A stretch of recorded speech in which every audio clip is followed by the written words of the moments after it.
మీ బట్టలకి సాఫ్టింగ్ ప్రొటెక్షన్ ఇచ్చే సరైన ప్రొడక్ట్ ఎలిమ్ ఫ్యాబ్రిక్ కండిషనర్. హైడ్రా అనగానే ఎందుకని ఫస్ట్ అదొక డైవర్షన్ పాలిటిక్స్ అనేది గుర్తొస్తోంది. నెక్స్ట్ బెదిరింపులు భయపెట్టడానికి వాడుకుంటున్నారు అనేది అటు బీఆర్ఎస్ చెప్తోంది, బీజేపీ కూడా అదే మాట అంటోంది. మీరెలా చూస్తున్నారు? బీజేపీ ఆ మాట ఎప్పుడు అనలేదు. లీడర్స్ అంటున్నారే కొంతమంది. సో అభిప్రాయాలు రకరకాలుగా ఉండడంలో తప్పేం లేదు. మీ చేతికున్న 5 ఏళ్ళే 5 రకరకాలుగా ఉన్నప్పుడు వ్యక్తుల మధ్యలో అభిప్రాయ భేదాలు ఉండడాన్ని తప్పెట్లా పెడతారు? Bharatiya Janata Party stands for nature. Narendra Modi గారు చాలా స్పష్టంగా చెప్పిండ్రు. తల్లి పేరు మీద 2 మొక్కలు నాటండి అని నరేంద్ర మోడీ గారు చెప్పినారు. చాలా మంది విమర్శించేటోళ్ళు విమర్శిస్తారు. ఎందుకు చెప్పినారు నరేంద్ర మోడీ గారు 2 మొక్కలు పెట్టండి అని? అంటే ప్రకృతి పర్యావరణం 2 దెబ్బతింటున్నాయి, ఎకలాజికల్ ఇంబ్యాలెన్స్ జరుగుతూ ఉంది, పర్యావరణాన్ని రక్షించాలి. ఉత్తరాఖండ్లు, కేదార్నాథ్ దేవాలయాలు, నిన్నగాక మొన్న జరిగిన వాయనాడులు, 2020 నవంబర్లో డిసెంబర్లో జరిగిన భాగ్యనగరం వరదలలో మునిగిపోవుడు, ఈరోజు మీరు ఈ ఛానల్ ఇంటర్వ్యూ చేస్తున్నప్పుడు ఉభయ తెలుగు రాష్ట్రాలు వరద నీళ్ళలో విలవిల్లాడ్డాలు, ఇవన్నీ జరుగుతున్నాయి. ఎందుకంటే ప్రకృతి విధ్వంసం జరిగింది కాబట్టి. ఆ ప్రకృతి విధ్వంసం జరగకూడదు అంటే చెరువులు, కుంటలు, నాలాలను రక్షించడం అనేది రేవంత్ రెడ్డి మానసపుత్రిక కాదు, రేవంత్ రెడ్డి కలగన్నది కాదు. చాలామంది తెలియక మీద చదివి మీద పేపర్లు చూసి గోల పెట్టేటోళ్ళు చాలా మంది ఎక్కువ అయిపోయారు. దానికి తోడు మీ యూట్యూబ్ ఛానల్లో చర్చలు లొల్లులు ఎక్కువ పెడతా ఉన్నాయి. 1994లో అప్పటి కాంగ్రెస్ ముఖ్యమంత్రి దివంగత కోట్ల విజయభాస్కర్ రెడ్డి గారు మొట్టమొదటిసారిగా ఈ భాగ్యనగరంలో మీరాలం ట్యాంక్ అనేటువంటి ఒక చెరువు కబ్జా అయిందని చెప్పి కంప్లైంట్ వస్తే శ్రీమతి రేచల్ చటర్జీ అనేటువంటి ఒక ఐఏఎస్ అధికారిని పంపించి మీరాలం ట్యాంకులో కట్టిన అన్ని కన్స్ట్రక్షన్స్ని గులగొట్టిండు. ఎప్పుడది? 1994లో. 30 ఏళ్ల క్రితం జరిగిన ఒక సంఘటన మీరు తెలియదు, ఎందుకంటే మీరు కొత్తగా వచ్చిన రిపోర్టర్లు కాబట్టి. 30 ఏళ్ల కింద ఉన్న రిపోర్టర్లు ఎవరైనా అడిగితే చెప్తారు. ఇలా మీరాలం ట్యాంక్ ఉందా కవిత గారు? ఇలా మీరాలం ట్యాంక్ ఉందా? రిపోర్టర్లు కాదు, లేదు. నన్ను చెప్పనీరు కవిత గారు, నన్ను చెప్పనీరు. అందరికి సమాధానం చెప్తా, మీకు కూడా చెప్తా నేను. తర్వాత 2007, 2008లో ఉమ్మడి ఆంధ్రప్రదేశ్ హైకోర్టు లోపల కొన్ని కేసులు వేసినారు. ప్రజా ప్రయోజన వాద్యాలు, కొంతమంది మీలాంటోళ్ళు నాలాంటోళ్ళు పోయి ఇక పలానా చెరువు కబ్జా అవుతుంది, పలానా నాలా కబ్జా అవుతుంది, భవిష్యత్తుకు నష్టం అవుతుంది అని చెప్పి వేసినప్పుడు ఆంధ్రప్రదేశ్ ఉమ్మడి హైకోర్టు 2010వ సంవత్సరంలో అన్ని డబ్ల్యూపీలని కలిపి జడ్జిమెంట్ ఇస్తూ లేక్ ప్రొటెక్షన్ సెల్ అనేది ఒకటి పెట్టమని చెప్పింది. నేను ఇప్పుడు కాయిదాలు తెచ్చుకోలే కవిత గారు, if I'm not wrong and subject to correction. GO number 154 అని ఏప్రిల్ 2010వ సంవత్సరంలో అప్పుడు ఉన్నటువంటి ఉమ్మడి ఆంధ్రప్రదేశ్లో కాంగ్రెస్ ప్రభుత్వం ఒక జీవో ఇచ్చింది. దేనికోసం ఇచ్చింది? లేక్స్ ప్రొటెక్షన్ కోసం. జీవో 111లో ఉన్న భూములలో జరుగుతున్న అక్రమ నిర్మాణాలని ఆపేతందుకు chief secretary, revenue secretary, DGP ఇట్లా 18 మంది అధికారులని సభ్యులుగా పెట్టి protection cell, lake protection committee అని ఒక కమిటీని వేసి ఈ భాగ్యనగరాన్ని కాపాడమని చెప్పింది. తర్వాత అదే హైకోర్టు, ఆంధ్రప్రదేశ్ హైకోర్టే చెప్పింది, ఉమ్మడి హైకోర్టు, భాగ్యనగరంలో 2252 చెరువులు, కుంటలు ఉన్నాయి, వాటికి బఫర్ జోన్ అంతా ఫిక్స్ చేయండి, వాటిని ఎవరు కబ్జా చేయకుండా ఉంచండి అని చెప్పి 2010లో చెప్పింది. That was the peak time of Telangana movement. ఆ జడ్జిమెంట్ ఎవరు పట్టించుకోలేదు. అందరూ జై తెలంగాణ అనుకుంటూ తిరిగినాం. కట్టేటోడు కట్టిండు, కూర్చేటోడు కూర్చిండు, అమ్మేటోడు అమ్మిండు, మధ్యలో చాలా మంది నష్టపోయిండ్రు. అది జరిగిన తర్వాత 2014లో బాగా చదువుకున్న ఆయన వచ్చి మున్సిపల్ అడ్మినిస్ట్రేషన్ మంత్రి అయ్యిండు, కేటీఆర్ అనేట ఆయన.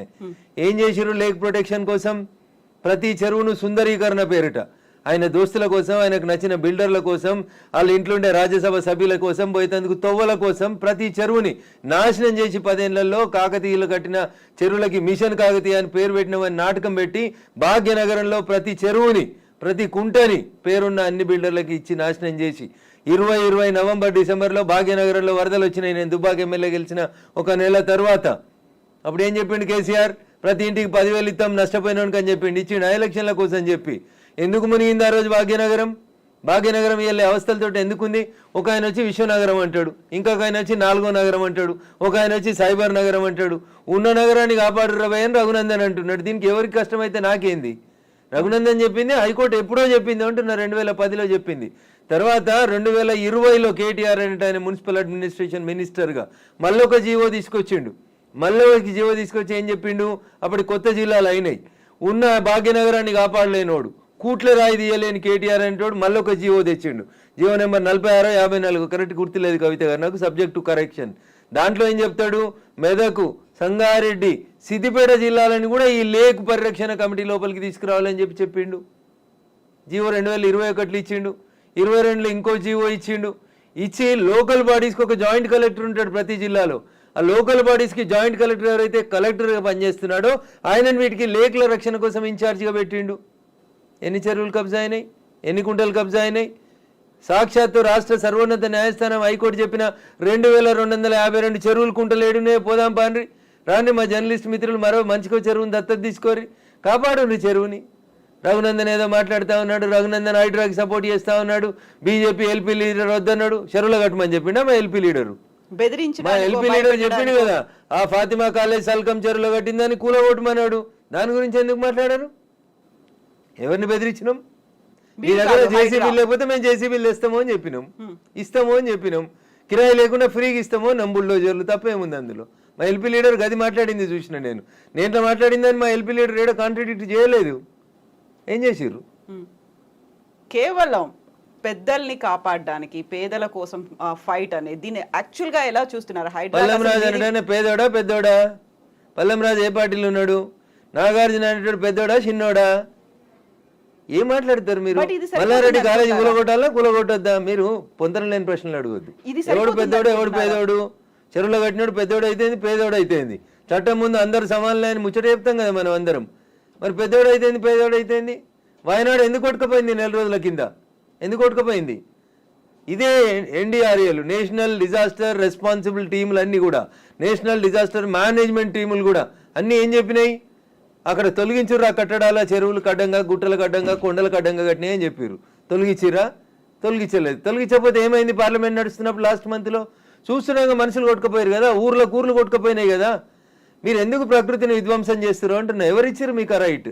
ఒక సైన్స్ టీచర్ అడుగుతున్నా, పక్కకు పెట్టి రఘునందన్ ఎంపీ బీజేపీ మెదక్ పక్కన పెట్టి మాట్లాడుతున్నా. పర్యావరణ హితం కోరుకునే ఒక సైన్స్ టీచర్గా మాట్లాడుతూ ఉన్నా నేను. ఎకలాజికల్ ఇంబ్యాలెన్స్ జరగొద్దు అని చెప్తా ఉన్నా. ఎకలాజికల్ ఇంబ్యాలెన్స్ జరుగుతూనే ఈ వరదలు వస్తూ ఉన్నాయని చెప్తున్నా. వీళ్ళు ఎందుకు విలవిల్లాడుతుంది దేశమంతా? ఎందుకు విలవిల్లాడుతూ ఉంది? ఈ మాటని 1917లో ఒక రష్యన్ ఎడ్యుకేషనిస్ట్ చెప్తాడు, టిఆర్ మాల్తూస్. ఏమని చెప్తాడు? మనుషులు 2 into 2 4 అవుతురు, 4 into 4 16 అవుతురు, 16 into 16 326 ఇట్లా పెరుక్కుంటూ పోతా ఉన్నారు. కానీ మనిషి అవసరమైనటువంటి పంచభూతాలు గాలి, నీరు ఇవన్నీ పెరుగుతున్నాయి. అట్లా మీరు పెరిగినంత స్పీడ్గా పెరుగుతున్నాయా? పెరుగుతలేవు. కాబట్టి ఏ డే విల్ కమ్, భూమి తనకు బరువు ఎక్కువ అయిన రోజు జనాభాని మనం నియంత్రించకపోతే తానే నియంత్రిస్తుంది అని చెప్పి 1917లో ఒక రష్యన్ ఎడ్యుకేషనిస్ట్ చెప్తే, 10th క్లాస్ బయాలజికల్ సైన్స్లో పాపులేషన్ ఎడ్యుకేషన్ అనే పాఠం పిల్లలకి చెప్పడాన్ని ఆచరిస్తామని ఒక స్టూడెంట్ అడిగితే ఆచరిస్తా అని ఒక కూతురికే కన్ఫైన్ అయిన ఒక టీచర్గా అడుగుతున్నాడు. నేను ఇలా ఈ ప్రకృతిని విధ్వంసం చేసే హక్కు నీకెక్కడిది? ఎక్కడిది? అందుకనే వాల్కనోలు, అందుకనే సునామీలు, అందుకనే ల్యాండ్ స్లైడ్లు వస్తున్నాయి మన దేశంలో. You have to control. ఆ కంట్రోల్ ఎక్కడ తప్పింది? తక్కువ ధరకు వచ్చిందని చెరువులో. భాగ్యనగరంలో జనాభా పెరిగితే చెరువును కబ్జా చేస్తావా? కుంట జాగా తక్కువకి వచ్చిందని కొనుక్కుంటావా? కమిషనర్ని మేనేజ్ చేసి పర్మిషన్ తెచ్చుకుంటావా? ఐఎమ్ ఆస్కింగ్ దిస్ గవర్నమెంట్, ఎవరైతే కమిషనర్ పర్మిషన్ ఇచ్చిండో ముందు వాడిని రిమాండ్ చేయి. ఏ బ్యాంక్ అయితే లోన్ ఇచ్చిందో ముందు ఆ బ్యాంక్ మేనేజర్ని రిమాండ్ చేయి. ఇరిగేషన్ వాళ్ళు చూస్తూ కళ్ళు మూసుకొని కన్నుండి చూడలేని కబోదులైన ఇరిగేషన్ ఎస్సీలను రిమాండ్ చేయి. హైదరాబాద్ని కాపాడాల్సిన అవసరం లేదా? భాగ్యనగరం విశ్వనగరంగా విరాజిల్లొద్దా? విరాజిల్లాలనే వద్దా? నువ్వు కట్టినావా చెరువు? నువ్వు తోడినావా చెరువు? ఉన్న చెరువుని చంపే హక్కు నీకెక్కడిది? ఇట్లే మాట్లాడతాడు రఘునందన్. మీకు నచ్చితే మీ ఇష్టం, మీకు నచ్చకపోతే మీ కష్టం. దానికి నేనేం చేస్తా? ఆర్టికల్ 19 నన్ను మాట్లాడమని చెప్పింది, మాట్లాడతా. మీరు నేను మాట్లాడితే ఆ పక్కన ఉన్నాయని ఏం మాట్లాడితే నాకేం? ఎగ్జాక్ట్లీ ఇవన్నీ ఉన్నాయి. కాకపోతే పెద్దోడా? కోర్టు కేసులనే భారతదేశ సర్వోన్నత న్యాయస్థానం చెప్పింది, సుప్రీంకోర్టు, చెరువులు, కుంటలు, నాలాలు ఎవరు కబ్జా చేసినా నిర్దాక్షిణ్యంగా గులగొట్టమని చెప్పింది. ఈ దేశంలో సుప్రీంకోర్టు కంటే పెద్ద కోర్టు ఏంది? ఏం కోర్టు ఉందో అంటున్నా. ఎవరు పడితే వాళ్ళు స్టే ఎట్లా ఇస్తారు? ఎవరు ఇచ్చారు మీకు అధికారం? సుప్రీంకోర్టు చెప్పింది వినాలని హైకోర్టులకు లేదా? ఏం వినాలే? మొన్న పోయారు కదా హైకోర్టుకు అనురాగ్ యూనివర్సిటీ వాళ్ళు. ఆయన కాయిదాలు చూసి వారం రోజులు టైం ఇచ్చి తహసీల్దార్ను ఒకవేళ ఎఫ్టీఎల్ ఉంటే తీసేయమని చెప్పిండ్రు. దానికి విద్యార్థులను అడ్డం పెట్టుకొని ఒక ఆయన, వెంచర్ను అడ్డం పెట్టుకొని ఇంకొక ఆయన, రాజకీయ నాయకులను అడ్డం పెట్టుకొని ఇంకొక ఆయన, ముఖ్యమంత్రి అన్నున్నాడని ఇంకొక ఆయన. ముఖ్యమంత్రి అన్నున్న కాలనీ అది దుర్గం చెరువు లేఅవుట్ కాదా? అది ఎట్లా లేఅవుట్ చేసిర్రు? అప్పుడు పర్మిషన్ ఇచ్చిన జిహెచ్ఎంసీ కమిషనర్ని తెచ్చి ప్రాసిక్యూట్ చేయాలి కదా. దుర్గం చెరువు ఎన్ని ఎకరాలు ఉండాలి? వీళ్ళు ఎన్ని ఎకరాలు ఉంది? ఒక కొత్త చెరువు కట్టే సూరత్ లేదు, కానీ ఉన్న చెరువులు మింగి రేపు భవిష్యత్ తరాల పిల్లలకి ఏమిద్దాం అనుకుంటారు మీరు? ఏమిస్తారు? బంజారా హిల్స్లో, జూబ్లీ హిల్స్లో కొండల్ని కంకర మిషన్లు పెట్టి పిండి చేస్తూ ఉన్నారు దుర్మార్గులైన రాజకీయ నాయకులు. ఆపున్నా పర్మిషన్స్ అని రేవంత్ రెడ్డి గారు ఎందుకు ఆపవు? నీ పార్టీలో చేరింది ఎందుకు ఆయన? ఎందుకు ఆ కొండలు ఎందుకు కొడుతుర్రు? ఆపుర్రు ఆ కొండలన్నింటిని కొట్టే వాటిని. ఇది ఇప్పటికిప్పుడు జరుగుతున్న విషయం కాదు, ఏళ్ల తరబడి రాత్రికి రాత్రి జరిగింది కూడా కాదు. ఎవరో ఒకరు మొదలు పెట్టాలా వద్దా? ఎందుకు జరగలేదు? ఎవరో ఒకరు, అరే ఇంతకాలం నువ్వు గడ్డి తిన్నావు, ఇలానే అన్నం తింటున్నావు, it is wrong in it. మీరు గడ్డి తిన్నారు కాబట్టి నేను గడ్డి తినాలా? నాకంటే ప్రభుత్వం ముందు తప్పు చేసింది కాబట్టి నేను తప్పు చేయాలా? Once again I'm telling I'm not supporting Revanth Reddy. ఊరు బాగుండాలా వద్దా? పిల్లలు మీ కళ్ళ ముంగట వాయినాల్లో కొట్టుకుపోయినట్టు బురదలలో కొట్టుకుపోవాలని కోరుకుంటురా? నేను కోరుకుంటలేను. నా భాగ్యనగరం బాగుండాలని కోరుకుంటున్నా. ప్రపంచానికి హైదరాబాద్ ఒక కీర్తి ప్రతిష్టలు ఇచ్చిన నగరం, 400 సార్లుగా చరిత్ర ఉంది దీనికి. ఇంత మాట్లాడతారు. అసలు భాగ్యనగరాన్ని భాగమతి నది ఒడ్డున కట్టినప్పుడు ఎందుకు కట్టిర్రు? అప్పుడు ఏమైనాయి? వరదలు రాలేదా? మూసీకి వరదలు రాలేదా? అప్పుడు ఏం తెలుసా హైదరాబాద్ చరిత్ర వీళ్ళకి మాట్లాడేటోళ్ళకి? ఈ ముఖ్యమంత్రి వచ్చి మూసీ ప్రక్షాళన అంటాడు, ఆ ముఖ్యమంత్రి వచ్చి కాళేశ్వరం అంటాడు, ఈయన 1,00,000 కోట్లు అంటాడు, ఆయన 1,00,000 కోట్లు అంటాడు. నేను వాళ్ళ కమిషన్ల కోసం మాట్లాడతలేను. నేను మల్లారెడ్డి గారు కడితే గులగొట్టుర్రి, పల్లారా ఐశ్వర్రెడ్డి గారు కడితే గులగొట్టుర్రి, నాగార్జున గారు గులగొడితే నేను కదా అందరికంటే ముందు మాట్లాడింది. కోర్టు స్టే ఇచ్చిందంటే ఎట్లా ఇస్తుంది కోర్టు అని అడిగిన. బరాబర్ అడుగుతా నేను. పొద్దున 6 గంటలకు కూలగొట్టుడు మొదలు పెడితే మధ్యాహ్నం లంచ్ మోషన్ అయింది, 3 గంటలకు స్టే అయింది. అది స్టే అని మీడియా మిత్రులు తప్పు రిప్రజెంట్ చేసిరు. స్టేటస్కో ఇచ్చింది, అది కూడా కరెక్ట్ కాదంటే నేను జడ్జి గారి ముందు కూడా ఇట్లే వాదిస్తా. నేను కూలగొట్టాలి అంటున్నా. 2014లో చెప్పింది అంటున్నా ఆంధ్రప్రదేశ్ ఉమ్మడి హైకోర్టు. ఏమని? ఎన్ కన్వెన్షన్ సర్వే చేయమని చెప్పింది హైకోర్టు. సర్వే చేసి హెచ్ఎండిఏ 2016లో రిపోర్ట్ ఇచ్చింది, అందులో 3.5 ఎకరాల ఎఫ్టీఎల్ బఫర్ జోన్ ఉందని. 2016 నుంచి ఇలా ఎందుకు కూలగొట్టలేదు అంటున్నా. కోర్టు ఉత్తర్వులను ఎందుకు ఉల్లంఘించారు? ఏం జరిగింది అనుకుంటున్నారు మీరు? ఏం జరుగుతుంది? వాళ్ళ కోడలు బ్రాండ్ అంబాసిడర్ అయింది చేనేతకి. ఆమెకి చేనేత తెలియదు, చీర తెలియదు. ఆమె తెచ్చి బ్రాండ్ అంబాసిడర్ చేసారు.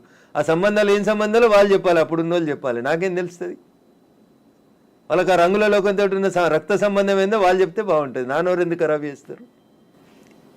రంగుల లోకంతో రక్త సంబంధం అలా అనుకుంటే కేవలం ఎన్ కన్వెన్షన్ నాగార్జున దాని మీదే ఉంటుందా? ఇప్పటికి 14 స్టూడియో మీద లొల్లిపెట్టింది రఘునందన్. ఇదే హరీష్ అని 6 అడుగులు ఉన్నాడు మాట్లాడిండు. మళ్ళీ పర్మిషన్ ఎట్లా ఇచ్చారు ప్రభుత్వం రాగానే? లాంకో హిల్స్ వక్ఫ్ భూమిలో ఉన్నారు. 10 ఏళ్ళు అధికారంలో ఉన్నాడు కేసీఆర్ అంటే. ఆయన ఒక రోజైనా మాట్లాడండి ఆ వక్ఫ్ భూముల గురించి? లగడపాటి కడుతుండని చెప్పి లాంకో హిల్స్ అంతా వక్ఫ్ భూములు దున్నుతాం, పలుకొడతాం, ఇరుగొడతాం అన్నారు. పర్మిషన్ ఎవరు ఇచ్చారో తెలుసా కవిత గారు?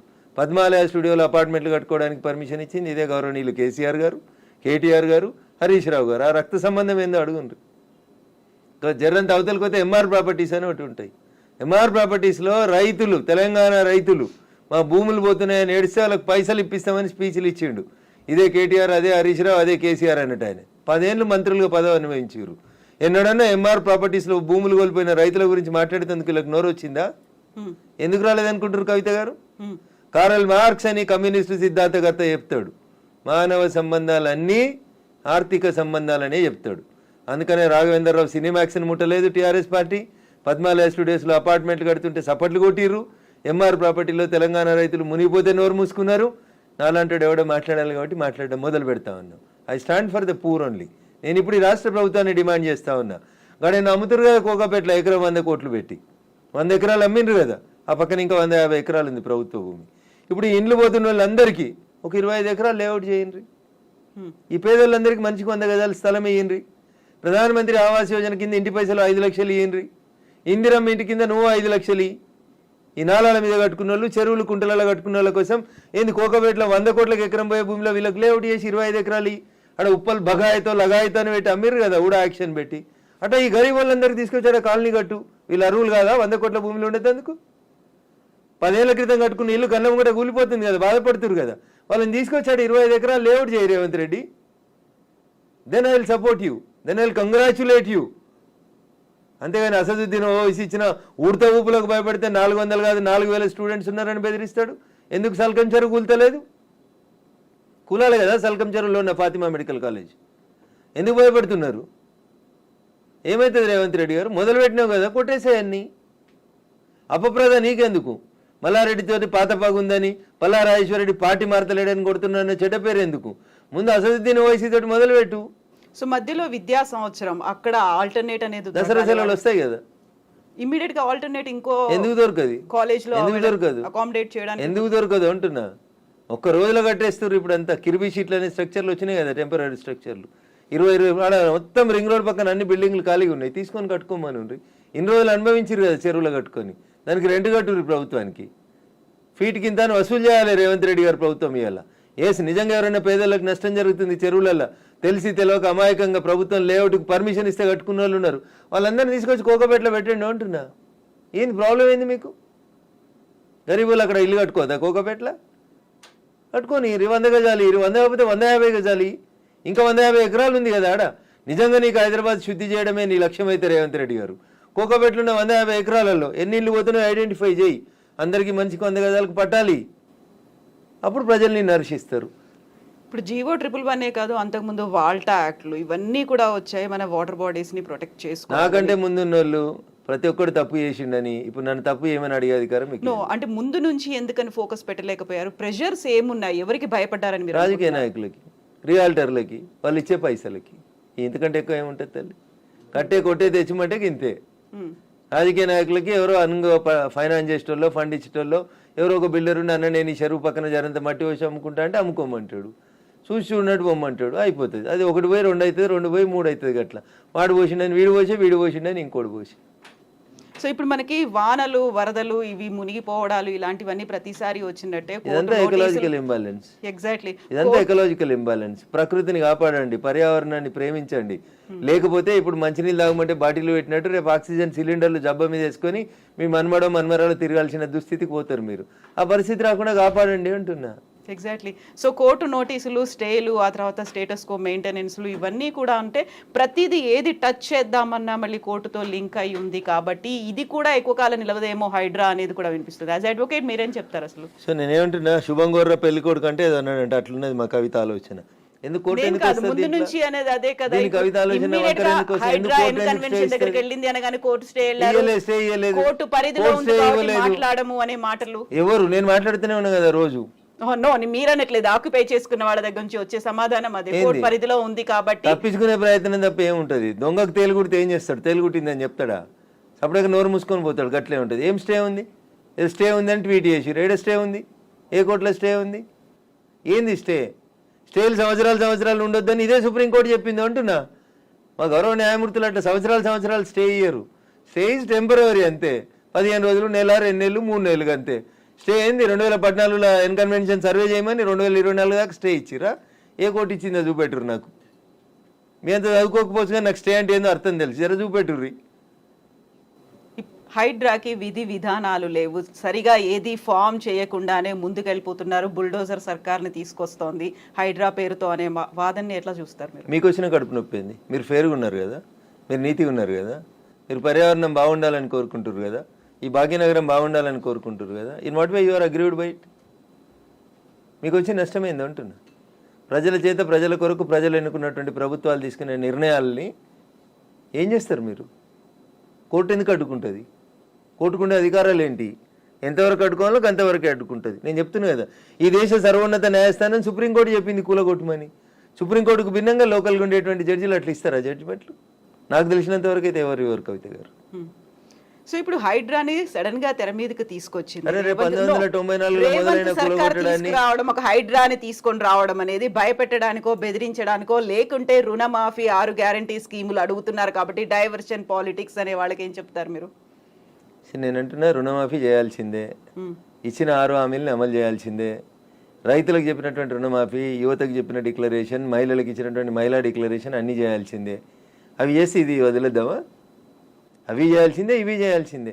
ఇది చేయమని చెప్పురు, అది చేయమని లొల్లి పెడతాం. మేము లొల్లి పెడుతూనే ఉన్నాం కదా. బీజేపీ ప్రశ్నిస్తున్న బీజేపీ పేరిట, ప్రశ్నిస్తున్న తెలంగాణ పేరిట మేమంతా నడుపుతూనే ఉన్నాం కదా. రైతన్నల రుణమాఫీ కోసం మాట్లాడితే హైడ్రా గురించి మాట్లాడొద్దా? బట్ అది డైవర్షన్ కోసమే చేస్తున్నారు అనే మాట. So I don't have any comment on this particular issue. నేనేమంటున్నా, నేను రుణమాఫీ కాలేదు, రైతులతో చేయించేది రైతులతో చేపిర్రి, హైడ్రాకి దానికి ఏం సంబంధం అంటున్నా. ఎందుకు రాస్తున్నాయి పేపర్లు హైడ్రా గురించి అంత గొప్పగా? వదిలేసారు, ఆయన పని ఆయన చేసుకుంటూ పోతాడు, మీ పని మీరు చేసుకోరు. రుణమాఫీ గురించి మీరు రాయమంటే రాస్తారా? రాయరు కదా. రైతులు మాట్లాడితే మన పేపర్లలో హెడ్ లైన్స్ రావు కదా. ఏమవుతాయి మనకి? హైడ్రా మా కేటీఆర్ అంటాడు, ఆయన అమెరికాలో అంటాడు, అది ఫుల్ హాఫ్ పేజీలు వస్తుంది, పెద్ద పేజీలలో వస్తుంటుంది. ఫస్ట్ పేజీలలో 119 ఎమ్మెల్యేలలో ఆయన యువరాజు అయినట్టు ఆయన మాట్లాడితే పైన ఒక బాక్స్ కట్టి రాస్తారు మీరు. ఆయన కట్టిన జన్వాడ ఫామ్ హౌస్ నాది కాదని స్టేట్మెంట్ మారుస్తాడు. ఒక్క మీడియానైనా రాసిందా? రేవంత్ రెడ్డి అన్నట్టు ఆయన అరెస్ట్ చేసిన రోజు ఈ ఫామ్ హౌస్ నాది, ఇగో దాని మీద డ్రోన్ ఎగిరేసినావు, ఇగో క్రైమ్ నెంబర్ ఇంత, నార్సింగ్ పోలీస్ స్టేషన్ అని తీసుకొచ్చి ఒక్కరైనా రాసిరా మా జర్నలిస్ట్ మిత్రులు? ఇవాళ అది నోరా మోరా, ఇది నాది కాదు నా దోస్తుంది అని చెప్తే ఎందుకు రాయారు? ఆ రోజు స్టేట్మెంట్ ఈ రోజు స్టేట్మెంట్ రెండు పక్క పక్కన పెట్టి ఎందుకు చూపాయించారు? ఎలక్ట్రానిక్ మీడియాలో ఎందుకు చూపెట్టారు? ఎందుకు చూపెట్టరు అంటున్నా. ఎవరా దోస్తు? ఎందుకు నీకు లీజుకి ఇచ్చిండు? ఆయనకు నీకున్న వ్యాపార సంబంధాలు ఏంది? అది కదా మీరు బయట పెట్టాల్సింది. మునిపోయిన కంపెనీకి వారసుడు కదా ఆయన, నీకు జాగి ఇచ్చిన ఆయన, లీజ్ ఇచ్చిన ఆయన. 8,000 కోట్లు ఎగ్గొట్టిర్రాళ్ళు ఈ దేశంలో. అది మాట్లాడుకుందాం గట్లా. ఇవి మాట్లాడితే మంచిగా ఉంటాయి కదా కవిత గారు. ఆయన డింగ్ డింగ్ అని ఎగురుకుంటూ పోయి జొన్నవాడ ఫామ్ హౌస్ ఆ రోజు ఎందుకు చేసినావు? డ్రోన్లు ఎగురుతలేవా? తెలంగాణలో డ్రోన్ ఏడా ఎగురుతలేదా? డ్రోన్ ఎగురిస్తే తప్ప ప్రతి పెళ్లిలో డ్రోన్ ఎగురుతుంది, ప్రతి బరాతులో డ్రోన్ ఎగురుతుంది, ప్రతి శ్రీరామనవమికి డ్రోన్ ఎగురుతుంది, ప్రతి వినాయక చవితికి లేకుండా ప్రైవేట్ ప్రాపర్టీ మీద ఎగరడం అనేది నీది కాదు కదా ప్రాపర్టీ. నువ్వెందుకు కంప్లైంట్ ఇచ్చినావు? నీకెందుకు కడుపున వచ్చింది? జొన్నవాడ ఫామ్ హౌస్ నీది కాదు కదా, నీది వస్తుంది కదా. ఒక ఎంపీ పార్లమెంట్ నడుస్తుంటే ఢిల్లీకి వెళ్ళి హైదరాబాద్కి వస్తే ఎయిర్పోర్ట్కి వెళ్ళి పట్టుకొచ్చి రిమాండ్ చేసారు కదా నర్సింగ్ పోలీసు వాళ్ళు. అప్పుడు ఎందుకు చేసినావు? నీది కాని ఫామ్ హౌస్లో, నీ దోస్తు ఫామ్ హౌస్లో ఎవరు నీ దోస్తు పేరు చెప్పు, ఆయనకు ఆస్తి ఎక్కడిదో చెప్పు, ఏ కంపెనీ పెట్టి షేర్లు ముంచిరో చెప్పు, ఏ కంపెనీ పెట్టి వాళ్ళ నాయన జైలుకు పోయిండో చెప్పు, గవి చెప్పు కదా. వాస్తవాలు జనాలకి తెలియకుండా చేస్తారు కాబట్టి నాలంటోడు మాట్లాడాల్సి వస్తుంది. హైడ్రామా అన్నారు. ఎవరు చేస్తున్నారు హైడ్రామా? అన్నోడు చేస్తున్నాడు అంతే. ఎవడు అన్నోడు? ఎవడు అన్నోడు? పేరు చెప్తా చెప్తావా? వాని చరిత్ర ఏందో చెప్పిపోతే మీరు అన్నారు ఇప్పుడు హైడ్రామా చేస్తున్నారని. నేను చెప్పలేదు, ఆ పొరపాటున కూడా అనలే. హైడ్రా వాళ్ళ పనులు చేసుకుంటూ పోనీరు అంటున్నా. సల్కం చెరువును గులగొట్టిన రోజు రంగనాథ్ సంగతి అడుగుతా, నేను రేవంత్ రెడ్డి సంగతి కూడా అడుగుతా. మొదలు పెట్టగానే అడ్డమైంది కాలాల కట్టే పెడతారు అంటున్నా. మల్లారెడ్డి కాలేజీని గులగొట్టకపోతే అడుగుతా నేను. స్టే ఇస్తే కోర్టుకు ఆర్గ్యూ చేస్తా, స్టే వేకెట్ చేయమని ఆర్గ్యూ చేస్తా. తప్పేముంది అందులో? నీతిగా ఉన్నా నిజాయితీగా ఉన్నా కాబట్టి నిజాయితీ వైపే ఉన్నా, ధర్మం వైపే ఉన్నా, మా పార్టీ గట్టే ఉండమన్నది. గిట్లే మాట్లాడితే గడిదిక్కే ఉంటా. పేదవాళ్ళకు నష్టం అవుతుంది. రేవంత్ రెడ్డి దగ్గరికి పోతాం, లొల్లి చేస్తాం, కూలిపోతున్న వాళ్ళ కోసం అక్కడ లేఅవుట్ 25 ఎకరాలు చేయమని అంటుతాం. అది ధర్మం. అది కడుపు కాలినందుకు నిలబడతా ఖచ్చితంగా. So Raghunandan Rao advocate and రాజకీయ నాయకుడు ఇప్పుడు ఒకవేళ ఏదైనా మాట్లాడాలి అంటే ఊరికే అలా ఆరోపణ చేయకుండా ఆధారాలతో సహా చూపిస్తాడు అనేది. జన్వాడ ఫామ్ హౌస్ కి సంబంధించి మీ దగ్గర అన్ని ఆధారాలు ఉన్నాయా? నేను ఎప్పుడు దాని మీద ఇన్వెస్టిగేషన్ చేయలేదు నేను. ఎందుకని? నేను వ్యక్తిగత జీవితాల్లోకి ఎవరి జీవితాల్లోకి పోవాలనుకోలేదు. సరే, అప్పుడు రేవంత్ రెడ్డి పోయినాడు, ఆయన దగ్గర ఆధారం ఉంటేనే పోయిండని నేను అనుకుంటున్నా. అది వాళ్ళిద్దరికి సంబంధించిన వ్యక్తిగతమైన పంచాయతీగా చేసుకున్నారు వాళ్ళు. Let it be decided. నేను ఇవాళ అడుగుతుంది ఏంటంటే, మీకు జన్వాడ ఫామ్ హౌస్ నాది, నా వ్యక్తిగత జీవితానికి భంగం వాటిల్లింది, మా ఫామ్ హౌస్ మీదకి వచ్చి డ్రోన్ కెమెరా ఎట్లా ఎగిరేస్తారు, ఇవి రఘునందన్ మాట్లాడలే. ఆ రోజున యువరాజు కేటీఆర్ మాట్లాడిండు.